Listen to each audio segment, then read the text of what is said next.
Hello everyone.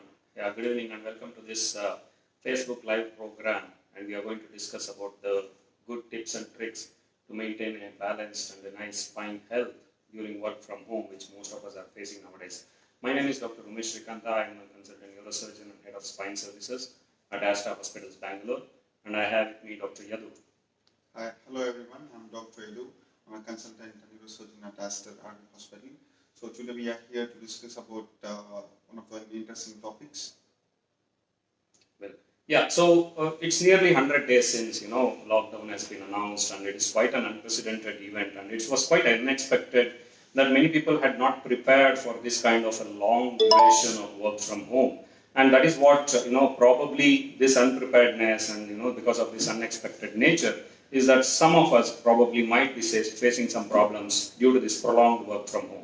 And work from home is probably good in some aspects, but it has got its own perils. So, Dr. Yadhu, just to start the discussion, so what do you think are the concerns of a person working from home, especially for a long duration of time? Yeah, see, COVID-19 or Corona-19 has made us to work from home. See, once we take the concept of working from home, there are a few things. So people are committed to work from home. They need to see our home is not equipped with a proper table and chair to use a desktop or a laptop, and we need to work for long hours. There are a lot of commitments involved. So this is not a designated workplace. So we need to design our workplace. We need to to keep our back healthy and spine healthy and to accommodate long working hours. So going on, we'll say how to design the workplace. What are the benefits of good posture and all. So, sir, what is your input on what is a good spine posture, or what is a posture of the spine? Or so yeah, we'll come to that once in a while, once in a short while. So, but before that, I think work from home offers several challenges because we are used to a comfortable chair and a desk in our office, and the moment we shift to our house, most of us do not have a designated workplace. So we may have to make do with some makeshift workplaces like a sofa, a bed, a kitchen table or a dining table, something like that. So that gives not a good posture to work in. And that causes several concerns. And we have been mentioning that posture, Dr. Yadhu also mentioned about the posture. So we have to first understand, before we discuss what is the right posture, we have to understand what are the problems that we face in case, because of a wrong posture. So what are the problems that we are going to face over a period of time? This wrong posture, this bad posture is going to cause certain issues, not only for our back, for other issues as well. So Yadhu, can you just summarize, what are the concerns or what are the things that these bad postures may cause over a period of time, if you don't maintain your posture properly? Yeah, so first to define, posture is very important. So it is how we stand erect. So it is defined as we standing erect against the gravity. So the posture is very important when we walk, we sit, any kind of activity, for example, lifting heavy weight, etc. See, this posture not only helps us to do certain activities, but also a good posture helps us to keep our muscles and ligaments to less strain and keeping the overall spine intact. So, of course, a bad posture can lead to several problems. For example, they can have neck pain, they can have back pain. There are several important factors to be taken into account. So, what has to be done at a certain point of time, how we adopt to the posture is very important. So, sir, can you tell what is a good posture? What are the benefits? So, just I would like to add a little bit on that point. So, see, our spine is made up of curvature. So, there is a particular curvature for the neck, for the mid back, as well as for the lower back. Now, in a correct posture, so usually our spine has to maintain these curvatures, and the muscles that are surrounding the spine also have to be relaxed. That is when what happens when we sit with an adequate support. And what is an adequate support? We are going to discuss that in a short while. So what happens if we don't maintain this posture, or what happens if an abnormal posture is maintained for a very long duration of time? So what happens is it causes undue stress and strain on the muscles of the spine. These muscles are overactive, and ultimately they get fatigued and they can cause pain at the end of the day. Second thing, what can happen is this can, over a long period of time, this can even change the curvature of our spine. So usually we see a lot of flat backs, we see a lot of cases where spinal curvature is not adequate, and when the spinal curvature is not adequate, this causes again certain posture related problems per se.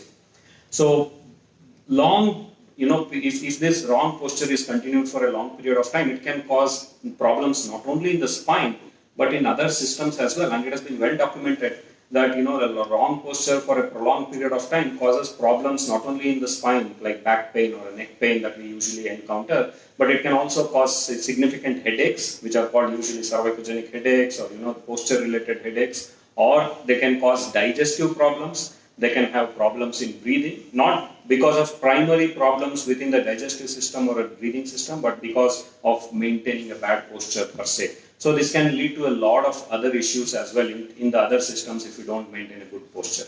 So coming to the right posture, I think it is time we get into discussing about what is the right posture. How do we do that? So we will just for the sake of ease, we will discuss them into several branches. So what we will do is first we will discuss what is the right posture when we stand, what is the right posture for sitting, and that is very important now as far as this topic work from home is concerned.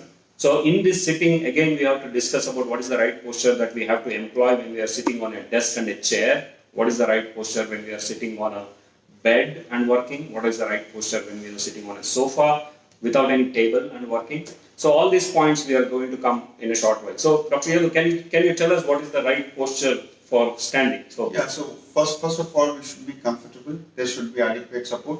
So when you sit, the posture while sitting, you place your shoulders on the hips. See that your back is well supported.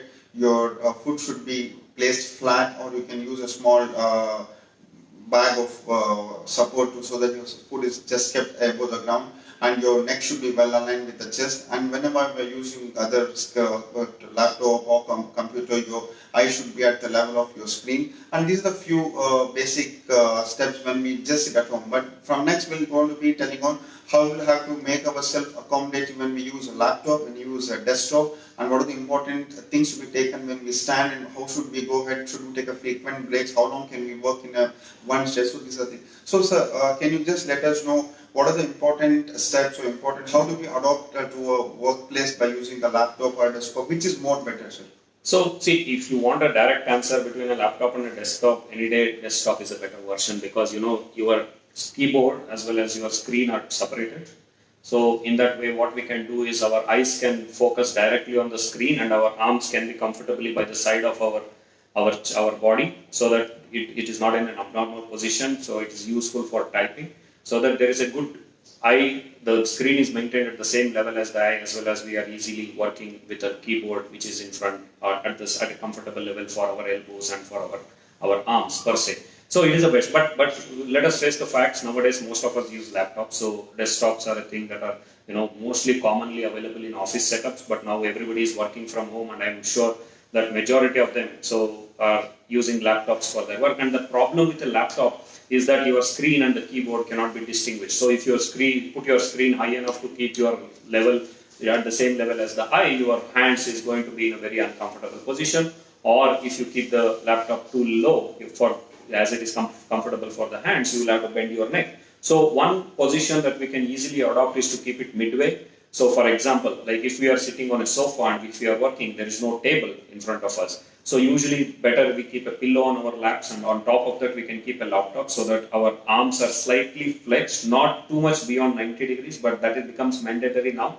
Ideal recommendation is that we should not flex our elbows beyond 90 degrees. But yes, a little bit flexion is allowed because we are using a laptop now, there is no other choice. And then what we can do is we can keep our neck straight and only make our gaze low as much as possible. So again, maintaining a good posture while sitting anywhere. So we have to make sure that our shoulders are drawn backwards, our neck is a little bit extended, and of course our chin is on the same level as the same level as the ground. It is not flexed too much, it is not extended too much, and slightly retract the neck backwards. And then you can actually look down only with your eyes rather than look down with your neck, which is going to cause more of a problems for the muscles of the neck. So that is one thing that we have to take care while sitting on a sofa and working. And the same thing we can do while sitting on a bed. We have to be adequately supported. I think you have already mentioned that. So one thing is, the other thing probably is, for example, a dining table or those kind of stuff. So which you can probably highlight upon. Yeah, so it's how to convert your home place into designated workplace. First of all, avoid using sofas, couch, as Dr. Umesh mentioned. It's not a good thing, but you can accommodate it. Preferably have a good chair and table where you can place your desktop or laptop. Preferably when comes to your laptop, use a support, use a pillow to get it high as Dr. Umesh said, and sit comfortably. Your elbow should be flexed 90 degrees, knee should be bent at 90 degrees, should have adequate support for your foot also, and see upright, and the screen should be at the level of your eyes, not to bend so your neck is in neutral position, and keep well adequate light and take frequent beds. These are a few certain tips how to go on. Sir, can you tell us, there's a lot of people asking, how long can we walk in a stretch? Is it 1 hour? People say we need to attend long meetings, we need to take a phone call. Can you just put some insight into that? So that is very good point actually. So even though we tell that it is an ideal posture, this is the way we have to sit, this is the angle that you have to sit, but maintaining a very perfect posture for a long period of time is also not good. So the most important thing is we have to take frequent breaks. So and it is recommended that we take a break as frequently as like 45 minutes, every 45 minutes or maximum every 1 hour. So all we have to do is we have to get up from our place, we have to probably do a little bit of stretch exercises if we can, or at least take a walk, go to the bathroom, have a cup of coffee standing, whatever it is. So, but no, don't try to sit even during that period of time. It is not just a change of place, it should be a change of posture. So if you have been sitting for a long time, you have to stand, walk, do something in any other posture other than sitting. You can even lie down for 5 minutes if you want. And then again come back and start working. So this change in posture every 45 minutes or an hour is actually one of the best things that we can practice while working from home. Or these things can be practiced even in office for that matter. So that we avoid maintaining or we avoid putting stress and strain or a load on the spine in the same axis for a very long period of time. So to just continue, as Dr. Umesh mentioned, there are certain set of exercises. So what are those certain set of exercises? You can make your neck rotate in a clockwise or clockwise manner, bend your head sideways, keep your shoulders, stretch your shoulders, rotate your wrist, make your eyeball rotate around, and even you can tap your foot, so there's rotation of your ankles. So these are few exercises which makes you get off the normal routine, and you can just come back after sit for a while and then start working. So these are the certain tips where you can adopt your lifestyle modification can be done at the home to say that you work from home. To move on, there are people who has to take a phone call sometimes, and they say we need to take a phone call. Certain tips on taking a phone call: how long can we stand? While standing, can we bend? What is the correct posture? So can you just give few tips on that? Standing, So basically, a standing desk is what we are, what we want to touch upon. Actually, the principle of standing desk was introduced after we have realized the perils of sitting for a long period of time, and standing desk is actually a very good improvement. So nowadays, people who want to, who are very health conscious, they use a standing desk more than a sitting desk, in fact. So again, there are certain standing desks principles that we need to follow. The desk or whatever the laptop that we have kept on top of the desk, the legs, but it is not a bad idea to keep a small piece of, small stool, which is like not more than half a feet in length, and keep one leg on that and alternate that so that, it changes our posture, we don't have to maintain that continuous posture for a very long time. Again, as standing from this one, you have to make sure that we are not too much bending. It is not just because we are standing, it is any kind of standing is not good for us. We have to make sure that we are in a correct axis. So usually in a correct axis, we say that the ears, the shoulders, the hips, the knees and the ankles all have to be in a straight line. Though it is ideally said, it is not always practicable. So whenever we say all these good posture methods and all, it is always better to follow this at least 75% of the times. We don't have to follow this 100% of the times, and that itself is enough. And especially those who are already having postural back pains, it makes a great deal of benefit for them to avoid or to prevent this from becoming a chronic pain. So as Dr. Umesh was mentioning about breaks, frequent breaks, and some people say that could we take a nap? And when it comes to nap, people have a lot of questions. What is the correct posture? Do we have to sleep sideways? Do we have to sleep straight? And what is the best mattress? So that is the biggest question so many people have. So Dr. Umesh, can you just put us some thoughts on what is a perfect mattress and what is the best posture to take a nap, whether to sleep sideways or to use a pillow while sleeping, please? Well, so if you are, there is the sleep and posture itself is a separate topic. Of course, we'll slightly touch upon this now. So basically sleeping, different people sleep in a different posture. So whether it is supine, whether it is on the side or whether it is on the stomach. So usually sleeping on the stomach is not a good idea at all. So because you will have to arch your neck in such a way, irrespective of that, you can't keep your neck straight. You will have to arch it in such a way that it creates an abnormal posture for the neck itself. So sleeping on a stomach is not a good idea. But yes, for people who are used to sleeping there, so it is better to either keep a small pillow under the tummy or under the knees or on the ankles in order to make sure that we are not arching our neck too much while doing so. Of course, sleeping in the side or sleeping supine is again good, but we have to make sure that certain principles are supported. Usually, the commonest mistake everybody does is that the pillow is under the head, our shoulders are on the bed, and the neck is just hanging in the middle without any adequate support. So that is something that we need to avoid. When we are sleeping on the side, again, the same thing has to be done. The neck should not fall, the pillow should not be too much so that our neck is lifted up. So it has to be in a neutral position. So this is something, again, on sleeping on the side, in order to support our lower back, it is always better we keep a pillow between our legs. But all these are practical, not very practical, because most of us keep changing our postures while sleeping, and it is not very easy to take care of all these activities, all this posture, especially all through the night. So we can probably start it while initiating. So there are some questions, I think, on the panel that we are seeing here. So when to identify that? One of the questions is that when to identify that this problem is a severe problem, or that this is quite a significant issue, or yes, my back pain is troubling me. Do you have any? Can you just tell us what are the points? See, we can divide into back pain and neck pain. So when it comes to back pain, any back pain not subsiding around 4 weeks or so without medication, your back pain is increasing or neck pain is increasing. Any movement of your neck pain, causing the difficulty, painful movements, the pain coming down to hands, there's numbness, there's difficulty in walking, and even sometimes difficulty in holding a pen, difficulty in gripping objects, pain shooting down your leg, something like sciatica-like symptoms, or pain not coming down with any change in posture, prolonged duration of symptoms. These are the things which has to be taken into account. So when do you have to meet a doctor? When do you have to consult a specialist when you have a back pain or neck pain, sir?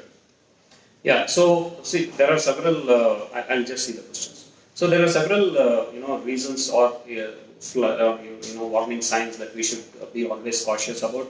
Any severe pain that persists beyond 4 days, any moderate pain that persists beyond 10 days, and any chronic pain that persists beyond 6 weeks. So whether it is intermittent, whether it is continuous, whether it is postural, however confident you are, if a pain persists at least on a regular period for more than 6 weeks, it is better to consult a doctor.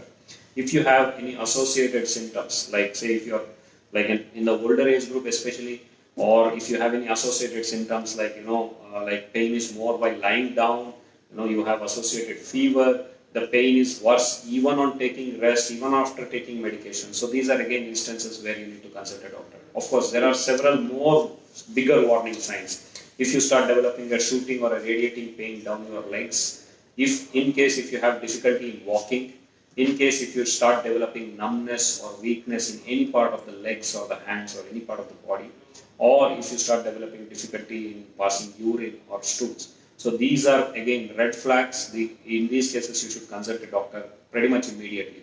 Of course, even small amount of back pain should not be neglected.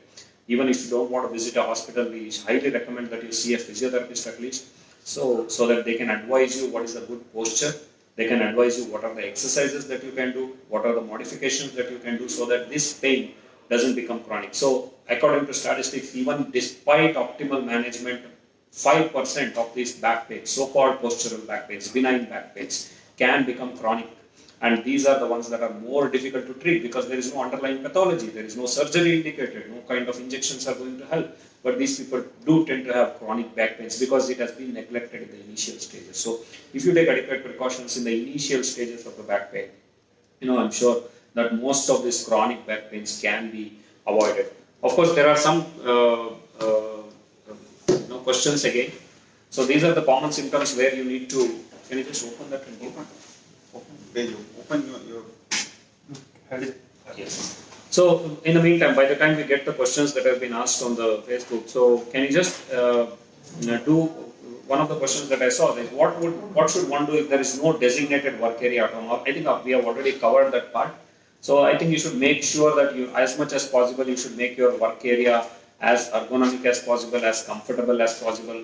You have to identify whether it is, whether it is where you are going to work, whether it is on the bed, whether it is on the sofa, and it is preferable, even if you identify one particular place, it is always preferable to keep changing it probably every an hour or 2 hours or so. So that is about that. So again, there is a question on lighting condition. I think it's more important for the eyes rather than that. Dr. Yadhu, would you like to take that? What about lighting condition? Should we go for a natural one, or we can sit in artificial one for a long time? No, preferably natural one is best one. So as I said, use workplace at workplace having a natural light, broad, big windows for sufficient. But not less when it's not accompanied, you can use an artificial light also. But preferred one is in natural lighting, as well said. So natural light is always preferred over an artificial lighting. Well, so how should we support the elbows? So that is another question that has been asked. This is usually when we are sitting on a chair, or when we are sitting on a chair and a desk, it is pretty much easy, because if the chair has a handle, you can always rest your elbows whenever you are not typing. Of course, the problem comes when we are working either on a sofa or on this one. So that is why, even though you don't have to give adequate support directly to the elbows per se, you may actually keep the elbows close to your chest. So that itself takes away half of the stress that these elbows have to take. So you have to keep them closer, and you have to be optimally flexed. That is around 90 degrees. So not too much. So that is when it is not very stressful for the elbows per se. And then there are some not relevant questions. I think many of these questions, I think we have already answered. So is there anything else you want to ask? So there's always a misnomer that when patients have neck pain or back pain, they say using a belt or a support collar. Is it beneficial or is it harmful? They always say that we have worn a collar for 6 months when it's not subsiding down. So this is one of the commonest misnomers being heard. Putting a collar will cure us pain. So few tips and insights whether it's a better idea to use a collar or not. Well, definitely it is not a good idea. I think we all know that. So definitely not a good idea to use collar when it is not indicated. There are certain indications where the collar or LS belt is going to be useful. Even if you have to use a collar, somehow there is a psychological advantage for many people if they wear a collar or a lumbosacral belt, and we don't want to take away that. So in case, even if you want to use it, we strongly recommend that it has to be used for a very transient period for a very limited number of days. So if you are continuously using a neck pain, or neck cervical collar or a lumbosacral belt, so what happens is that your muscles ultimately are going to become more weaker. So because you are adequately supporting your neck or your back, so ultimately the core muscles of the spine that we call, so they will become weaker and weaker because they have no function to do, because their function is being done by the collar. So ultimately that is what we have to avoid. Most of these postural back pains that we are seeing nowadays in younger people, due to these abnormal postures, due to prolonged sedentary work positions and all those things. So these are the things that are actually more harmed by using a collar, because ultimately these are all related to the muscles, core muscles, or the primary strength of the spine, and by using a collar we are making it more weaker, and an abnormal posture is going to put more stress on an already weak spine and going to precipitate something that is more harmful in the future. So the basic recommendation is, I think we have to keep moving. So exercises, physiotherapy, core muscle strengthening, these are the main things that we have to follow. Avoid any kind of prolonged rest, avoid any kind of a collar or a lumbosacral belt if we have a mild to moderate pain. Of course, if the pain is severe, only in those cases probably a home-based therapy if you want. Only in those cases an ice pack or a hot pack or some kind of an analgesic or some kind of an analgesic gel is going to be required. But in most of these cases, where we develop mild back pain towards the end of the day, I think medications or a belt or a collar is not the answer. The answer is again physiotherapy and proper exercises. I hope you all agree with that. Yes. Yeah. And there's a lot of young generation, a lot of working people have a lot of habit of using phone for a long time, keeping the neck in an abnormal posture, using their hands. So something we term it in medical fraternity as text neck syndrome. So can you just say what is the text neck syndrome? What is the worst part of it? What are the symptoms? And why it is being, I mean, what are the tips not to have those? Well, yeah. So as far as the neck is concerned, there are muscles in front of the spine. There are more muscles on the back of the spine. So ultimately, our neck has to be in a slightly bent backwards position. We call it as a cervical lordosis, and this happens only if the back muscles, the muscles of the back, are in a continuous tone, like the tone is there, which have to contract and maintain this posture. Now, the moment we start flexing our neck forwards, these muscles are stretched beyond a physiological, means of course, the movement is one part of the muscle activity, but it keeps stretched for a very long period of time. And this happens for several hours in a day, for days together, and for maybe months together. And what this causes is that ultimately this causes weakening of these muscles. So these muscles become ultimately stretched, and they will not be able to contract as effectively. And this causes a loss in our posture. That is what we were mentioning. It causes what we call as a straightening of the spine or a loss of lordosis. So that itself can cause primarily neck pain. Of course, the more we start bending the neck, the pressure that is generated on the neck itself is increasing. I think you will have a lot of references on the web also. That the moment we flex our neck to 60 degrees, almost like 70 to 80 pounds of pressure is put on our neck per se. And this is something that is unphysiological position, and this is something that over a period of time, so we can cause a lot of more distressing problems like a cervical disc prolapse, early onset cervical spondylosis. So usually these changes that we were earlier seeing are at around 50, 60 years. Nowadays we are seeing at 30 to 40 years of age. So this is because of maintaining an abnormal posture per se. When people are on long calls, so does you recommend using hands-free so to prevent some text neck syndrome? Is it does hands-free help in preventing some abnormal neck posture? Definitely yes. So rather than on calls, basically text neck develops from looking at our phones, which are kept in a we keep it down and then we bend our neck and keep watching them, or looking at a screen or a laptop that is kept on our lap, and we don't put our eyesight down. In order to maintain a straight eyesight, we bend our neck down and keep the eyes straight. So this is the problem that should not be done. We have to keep the neck straight and pull the eyes down. I think that is something that we need to start following as far as this text neck symptom goes. Now, of course, hands-free is going to be helpful, not primarily for the neck per se, but because of your arms as well. If you have to hold a phone during a call for a very long time, you naturally tend to alternate between your arms. So I think the headset is going to be useful. I think that's a totally different topic there. Well, so I think that is all questions. So what I think we don't have any further questions that is relevant. I think there are some questions about the COVID testing and all those things. So I don't think these are relevant. So I think we've had a good discussion on what are the tips and tricks that we should follow while working from home. Of course, what we have to understand here is ultimately it is always a balance, between the stress and strain that our spine undergoes or our back undergoes on a day-to-day basis, and how much amount of stress or strain it is trained to handle, or it is, or it can sustain or it can handle. So ultimately it has to be a balance. So the more weaker our spine or a back or a core muscle starts getting, the less will be the amount of stress or strain that it's able to handle. So which is basically common sense. I think we can also figure it out. So if we are not able to change our lifestyle, if we are not able to change our daily habits, if our work mandates us to sit for long hours, then there is no other option. We have to use the time that we are off work.